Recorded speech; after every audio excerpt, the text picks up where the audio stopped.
On the one hand, I feel like me discussing Back to the Future is not going to do anything to convince anybody to watch it, because anybody who has even the slightest desire to watch it is going to. It's such a well-loved film. But at the same time, I really love this film and will take any opportunity to discuss it. It is number 36 out of every single film on IMDb. That's the most top-rated, Oscar-winning, 8.5 out of 10 across over 1 million reviews. It's fabulously well received. It was released in 1985, directed by Robert Zemeckis, written by Zemeckis and Bob Gale, and stars, of course, Michael J. Fox and Christopher Lloyd. And in case you are not aware of what this is about, I will read the description from IMDb. Marty McFly, a 17-year-old high school student, is accidentally sent 30 years into the past in a time-travelling DeLorean invented by his close friend, the eccentric scientist Doc Brown. This works for so many levels.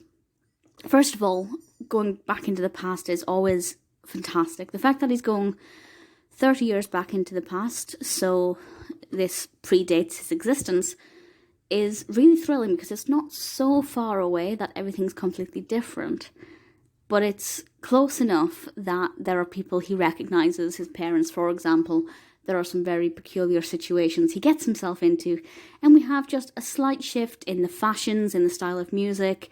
And the aesthetic of the film obviously changes when he goes back into the past. Or I guess into the past for the first time. Because it's shifting from the 80s down to the 50s. And I like that. I think it handles that shift very well. The fact that it's with a DeLorean is absolutely brilliant. Now, I had no idea what a DeLorean was, but because it's not some, fancy, overcomplicated time machine, it's a car. It just makes it something that you can become so immersed in. I think most people, after watching this film in the cinema, probably would have went into their cars to drive home and just had that tiny thought of maybe we could go back. It really makes it a lot more, I guess, believable in a way, if that makes any sense. I like the fact that it's taken an everyday object rather than having Doc Brown create some, high-tech, confusing machine we can't understand. So I think that aspect works. And the other thing that makes this work really well is the combination of Michael J. Fox and Christopher Lloyd. On screen, they work very well together. A fantastic, phenomenal casting. I love Doc Brown.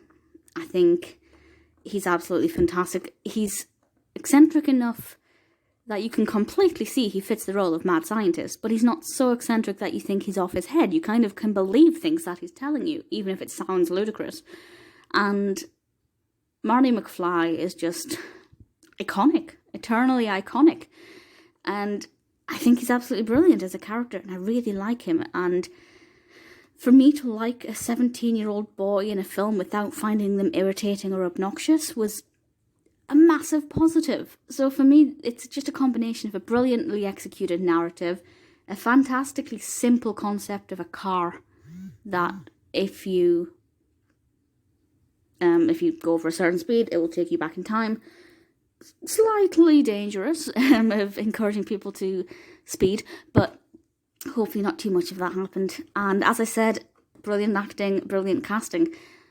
The special effects are brilliant. It actually won the Oscar for Best Effects, for sound effects editing.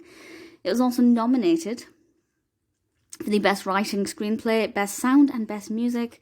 Golden Globes nominated, BAFTA nominated. It's won quite a few as well. 19 awards with an additional 25 nominations. It's 19, that's 19 wins and 25 nominations. And it's brilliant. If you haven't seen it, please definitely give it a watch. The second one's good. The third one's brilliant. But the first one is unquestionably perfect.